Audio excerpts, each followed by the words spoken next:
spēcīgajiem balstiem latviskās dzīves ziņas arī pasaulē, Ivaru Šmitu no kustības Spēkozols. Es jums gribu izstāstīt savu ozolu stāstu. Man, kā varbūt vairākiem, ir tā laime, kad ir mūsu dzimtai senas lauku mājas. Es esmu šīm lauku mājām īpašnieks jau 4. paaudzē, un kā arī varbūt jau daudzas ģimenes Latvijā 10 gadus nodarbojamies ar lauku turismu. Un bija tās bēdu laiks, ko mēs saucam pa krīzi, un tad lauku ceļotājā teica, lai atkal piesaistītu klientus, kur bija pazuduši. Jūs apstieties, kas jums tur ir, un kas jums tur tāds īpašs, un uztaisiet stāstu, jo stāsti piesaista cilvēkus. Un tad es izgāju ārā un skatījos, kas tad mums tur ir. Ir lauki, meži, koki aug, upe tek. Man tā likās, kaut kā latvietim dzīvojot šādā vidē visu mūžu, kad jau nekas tāds īpašs. Bet tad man tēvs saka, mums ir Dižozols. Dižozols pie Aģes upes ir, kas tur viņam jau no bērnības ir bijis, un viņš viņu bija attīrījis no krūmiem. Un es sapratu, ka mums tur ir apkārtnē ozoli. Ir 8 ozoli, viens ir dišs, citi vienkārši skaisti un lieli. Un es šos visus ozolus apvienoju vienā lielā stāstā, kurš tagad saucās Spēkozola pārgājiens. Izdomāju arī vārdu Spēkozols un sāku šo piedāvāt kā turismu pakalpojumu klientiem, kur var nākt un iet šo te pārgājienu 3 km garo. Tas varbūt būtu tāds tas sākums, bet tas notika 5 gadus atpakaļ, un kopš tā laika es esmu aizvien vairāk interesējies par ozoliem. Caur ozoliem es arī esmu aizvien vairāk iepazinis latvisko dzīves ziņu. Jau 2 gadus es esmu latviskās dzīves ziņas biedrības Saules rīts biedrs. Un tā es sāku iepazīt latvisko dzīves ziņu. Un Spēkozols ir latviskās dabas spēks, un kā izrādās no diškoku pētnieku un Teniņa, tad Latvija Eiropā noteikti ir ar diškokiem bagātākā valsts, iespējams pat visā pasaulē, uz vienu iedzīvotāju noteikti. Raugoties jau no latviskās dzīves ziņas izpratnes, tas, ko es esmu izzinājis par šiem 5 gadiem, kas tad ir ozols? Ozols mums latviešiem ir pasaules koks. Pasaules koks, kas apvieno 3 pasaules. Debesu pasauli, kas ir dievišķā, tas tur augšā ar to skaļruni ir pērkons, jo viņš dažreiz barās. Tad ir vidus pasaule, kurā dzīvojam mēs, cilvēki, un ir zemes pasaule, jeb māriskā pasaule. Šīs ir 3 pasaules, kuras ar savu kroni, stumbru un saknēm apvieno mūsu pasaules koks ozols un veido šo te garīgo vertikālu enerģētiski starp šīm 3 pasaulēm, kas arī spēcina mūsu cilvēkus. Šai zīmējumā tā ir Spuldzīte, tā ir Māra, viņa atbild par vielisko pasauli, par tām notikšanām, kas ir uz zemes, un tur starp to dievišķo pasauli un vidus pasauli, kur cilvēki sēž mūsu liktiņa lēmē laime. Tas varbūt man tāds mūsdienīgāks varbūt zīmējums par to, kā es esmu sapratis, kas ir pasaules koks. Bet man šodien lūdzu stāstīt par kustību. Un tos 5 gadus atpakaļ, 4-5 gadus atpakaļ, kad es sāku iepazīt ozolus, es sapratu, ka man veidojas daudz idejas ap šo mūsu dižo koku. Un tad es sapratu, ka darīt, tas nozīmē kustēties. Kustēties, tas nozīmē, ka ir kaut kāda notikšana, un notikšana tā ir kustība. Un tā kā es pats nāku, un liela dzīves daļa es biju saistīts ar skautu un gaidu kustību, tad es sapratu, ka man var būt arī savu Spēkozolu kustību, kur es tās savas idejas salieku kopā un kustībā iesaist arī citus savus, protams, draugus, radus, paziņas, un varbūt, ka tas iet arī plašāk.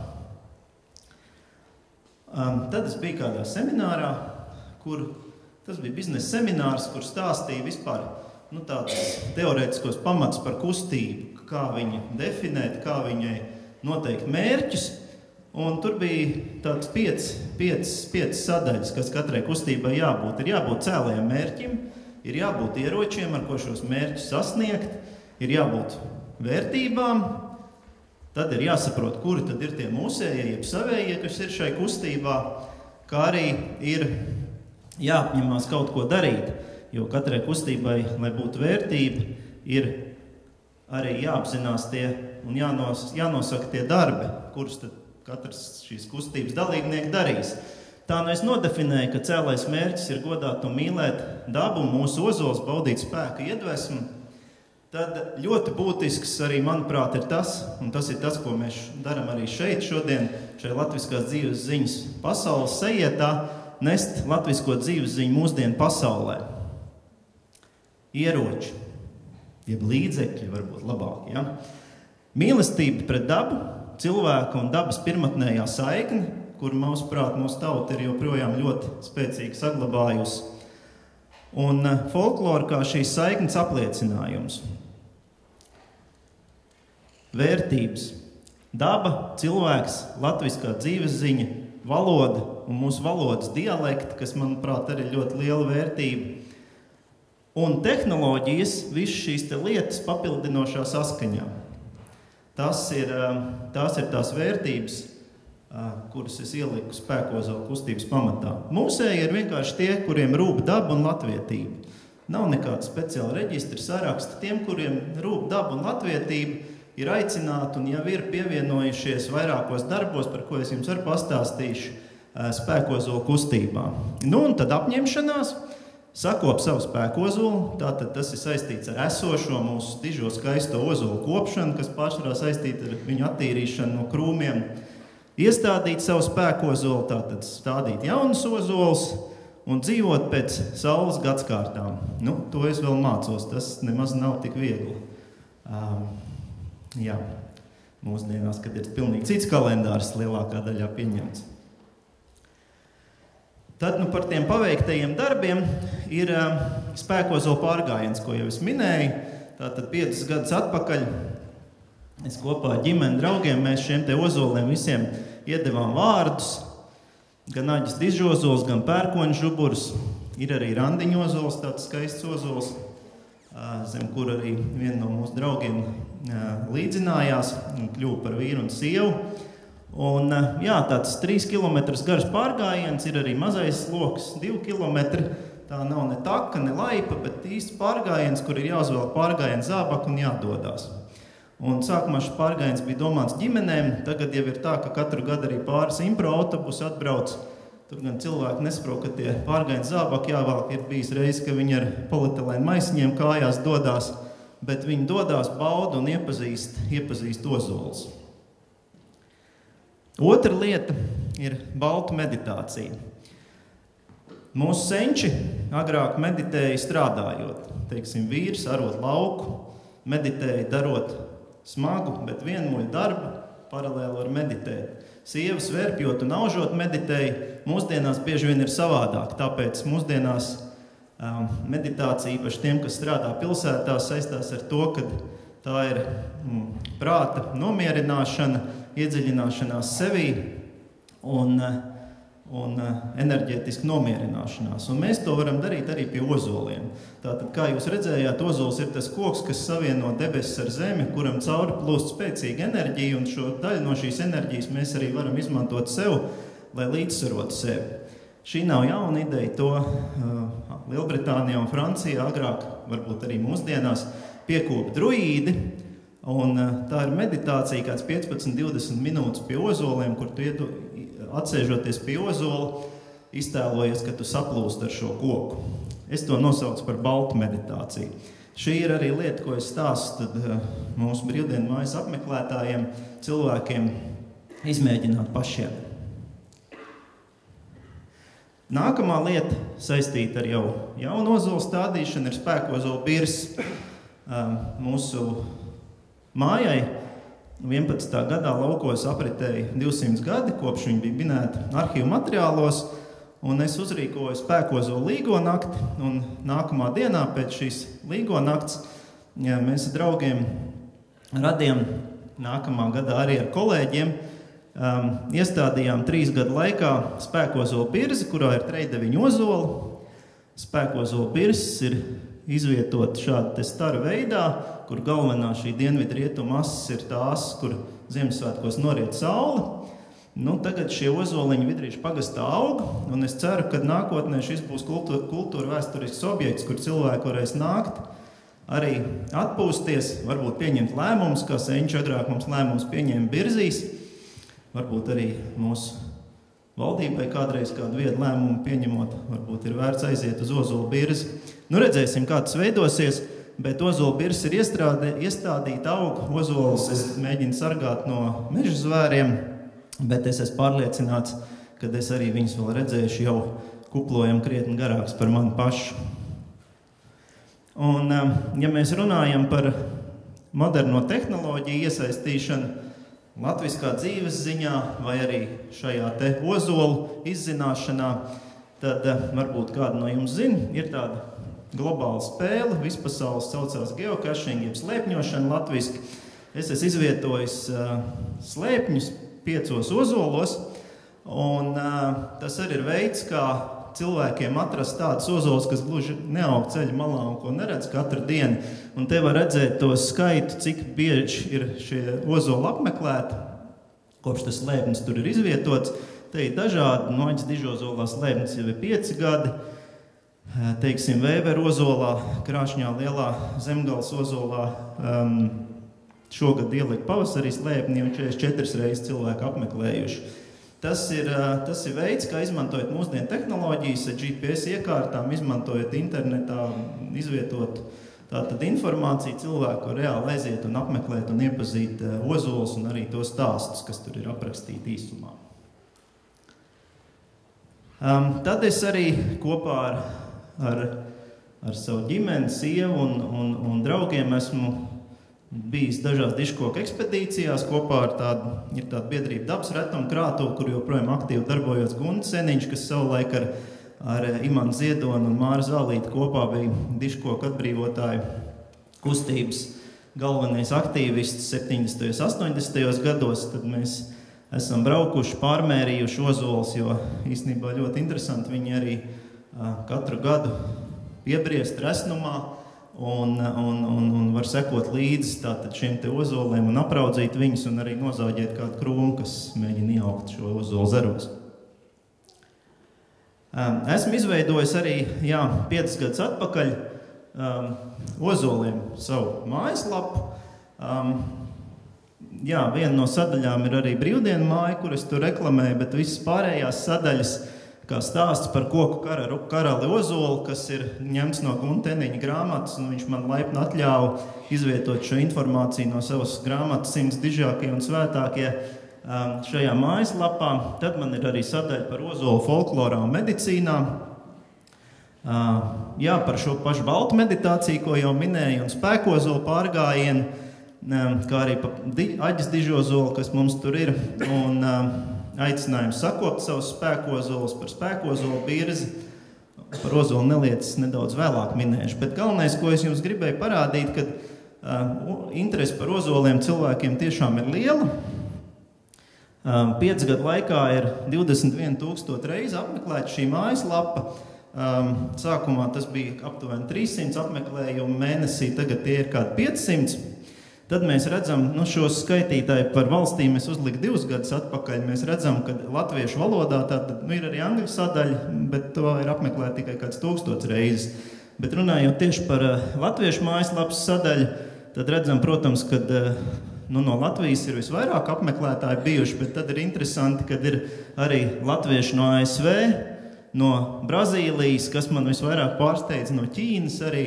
Acīm redzot, arī tur ir pietiekami liela latviešu kopiena, Lielbritānija, Krievija, tātad no daudz dažādām valstīm latvieši ir apmeklējuši šo mājaslapu. Pieaug šis apmeklējums rudenī, oktobrī, novembrī, tad es skatos, kad meklē par ozolu folkloru, acīm redzot skolēniem uzdot kāds darbs rakstīt, un tad viņi aktīvi meklē šo informāciju. Un galvenie atslēgvārdi, kas ir lietot meklējot šo mājaslapu, ir ozols koks, koks ozols.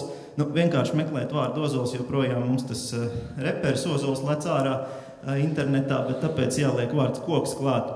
Spēkozols, un redzam arī ticējumu par ozolu, ir ir diezgan tāds izmantots atslēgvārds, tātad arī no folkloras viedokļa ļaudis meklē informāciju par ozoliem.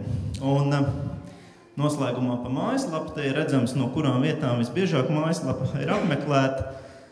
Un redzam, ka Google, jā, tas ir tas meklētājs, ja mēs kādu ziņu gribam mūsdienās padarīt plaši pieejamu, tad redzam, ka šeit arī gan arī 65% no apmeklētājiem nāk no Google meklētāja. Tātad internetā, ja izvieto informāciju, jāparūpējas, lai viņi ir Google meklētāji atrodami. Tad arī šīs informācija aizies pēc iespējas vairāk cilvēkiem, kas lieto internetu. Tas par mājaslapu. Tā, cik tu man laiks, drusciņu ir. Un tad bija tas pats 12. gads, ko es jau jums minēju, kad mūsu valstī palika tikpat gadi, gandrīz 22 kā pirmskara laikā. Un tad man kaut kā manī bija sakrājusies tāda informācija, un es gribēju, es sapratu, ka mēs esam diži un vareni tauta, un mums ir tiešām jābūt ar lielu un stipru apziņu un ar stipru pašapziņu. Un es vienā vakarā atsēdos un uzrakstīju 9 latviskās pašapziņas saknes. Es varbūt neiešu katrai no šīm cauri, jūs viņus varat apstīties Spēkozolu mājaslapā, bet es domāju, ka viņas ir ļoti būtisks katram no mums, lai mēs apzinātos, kas mēs esam, jo mēs esam sena un dižena Eiropas tauta, un mums ir iespējas pašiem sevi celt un arī daudz ko dot pārējām Eiropas tautām.